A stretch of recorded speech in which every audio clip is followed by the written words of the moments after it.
نحمده ونصلي على رسوله الكريم اما بعد فاعوذ بالله من الشيطان الرجيم بسم الله الرحمن الرحيم ان كل نفس لما عليها حافظ فلينظر الانسان مما خلق۔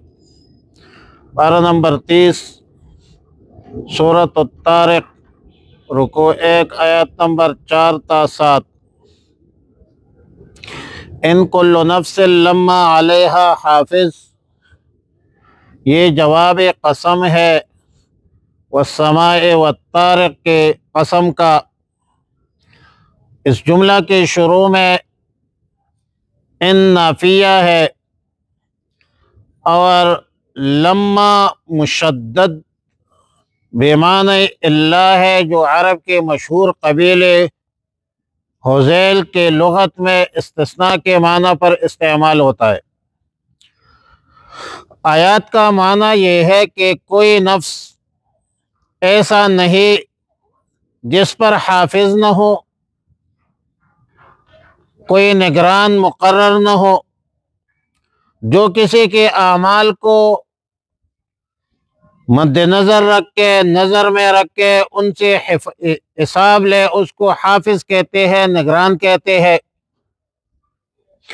یا حافظ بمعنی محافظ ہے، جس کا معنی ہے مصائب و آفات و بلیات سے حفاظت کرنے والے۔ پہلے معنی کے اعتبار سے جب حافظ بمعنی نگران ہو تو اس سے مراد وہ فرشتے ہیں جو کاتب اعمال ہے، کرامن کاتبین ہے۔ اور یہاں اگرچہ لفظ کو مفرد بمعنی جنس بیان کیا ہے، مگر حافظ متعدد جمع بھی استعمال ہوا ہے، قرآن کی دیگر آیاتوں سے ثابت ہے۔ وَإِنَّ عَلَيْكُمْ لَحَافِظِينَ كِرَامًا كَاتِبِينَ۔ دوسرے معنی کے اعتبار سے کہ حافظ بمعنی محافظ ہو، یہ سے مراد وہ فرشتے ہیں جو اللہ نے ہر انسان کے حفاظت پر مامور کیا ہے، مقرر کیا ہے چند فرشتوں کو، اور وہ فرشتے دن رات تمام آفات و بلیات اور مصائب سے انسان کے حفاظت کرتے ہیں، ما سوائے اس مصیبت و آفت کے جو اللہ کی طرف سے مقرر ہو، فکس ہو، جیسا کہ قرآن کی آیت ہے۔ اور قرآن کی آیت میں صراحتاً موجود ہے کہ لَهُ مُعَقِّبَاتٌ مِّن بَيْنِ يَدَيْهِ وَمِنْ خَلْفِهِ يَحْفَظُونَهُ مِنْ أَمْرِ اللَّهِ، یعنی انسان کے لیے نوبت بنوبت آنے والے محافظ فرشتے مقرر ہے، جو اس کے آگے پیچھے سے اس کے حفاظت کرتے ہیں۔ يَحْفَظُونَهُ بِأَمْرِ اللَّهِ، اللہ کے امر سے۔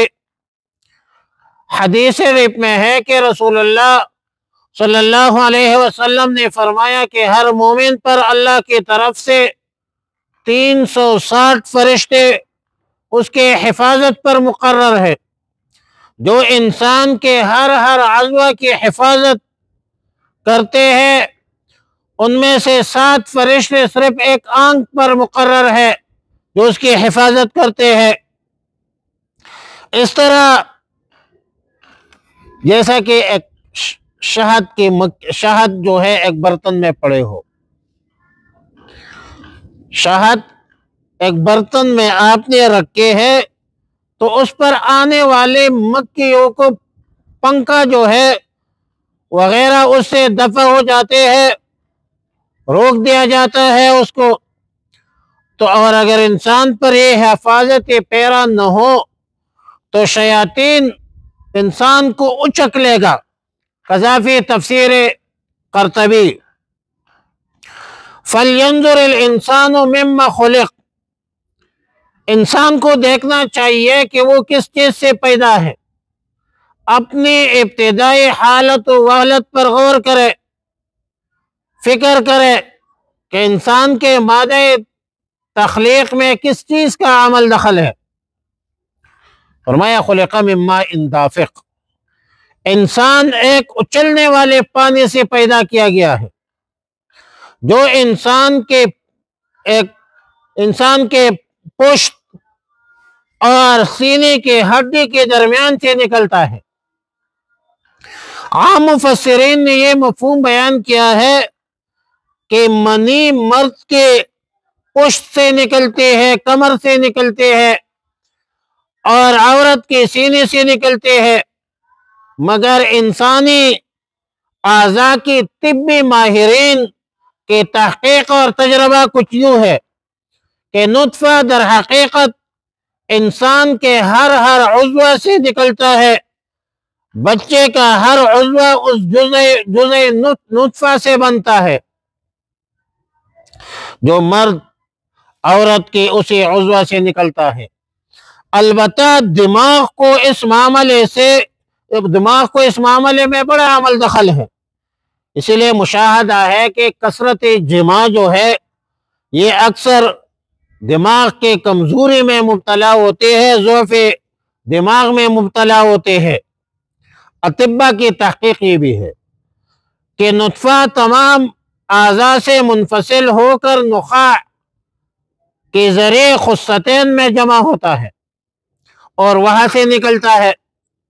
لہذا اگر یہ تحقیق درست ہے تو مفسرین نے جو نطفہ کا خروج مرد کے پشت اور عورت کے سینے سے متعلق قرار دیا ہے، اس کی توجہ یہ بھی ہو سکتی ہے کیونکہ اطباء کا قول ہے کہ نطفہ کی تولید میں دماغ کا بڑا عمل دخل ہے۔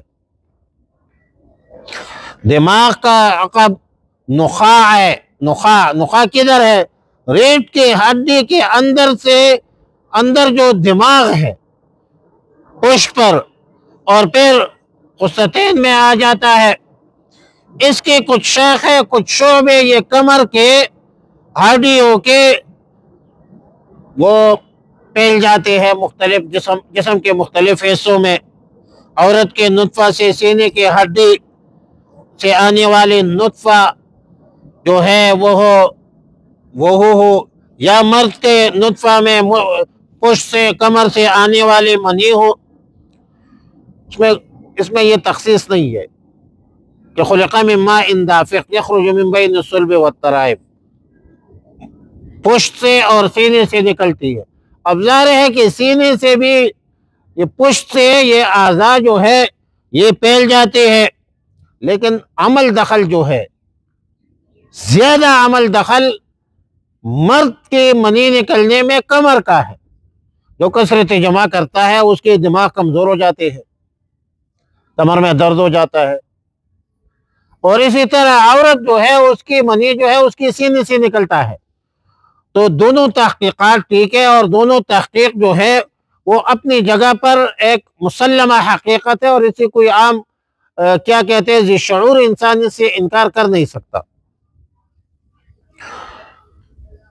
ان کل نفس لما علیہا حافظ، کوئی شخص ایسا نہیں لما علیہا حافظ مگر اس پر ایک محافظ نگہبان مقرر نہ ہو، کوئی شخص ایسا نہیں ہے، ہر نفس پر ایک انسان ایک محافظ مقرر ہے۔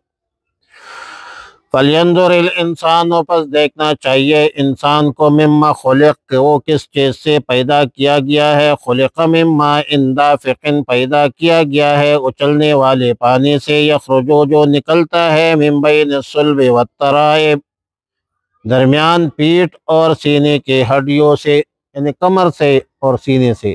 اللہم احسن عاقبتنا فی الامور کلہا واجرنا من خزی الدنیا وعذاب الآخرہ، اللہم وفقنا لما تحب وترضى، وصلی اللہ تعالی علی خیر خلق محمد وآلہ وصحبہ اجمعین برحمتک یا ارحم الراحمین۔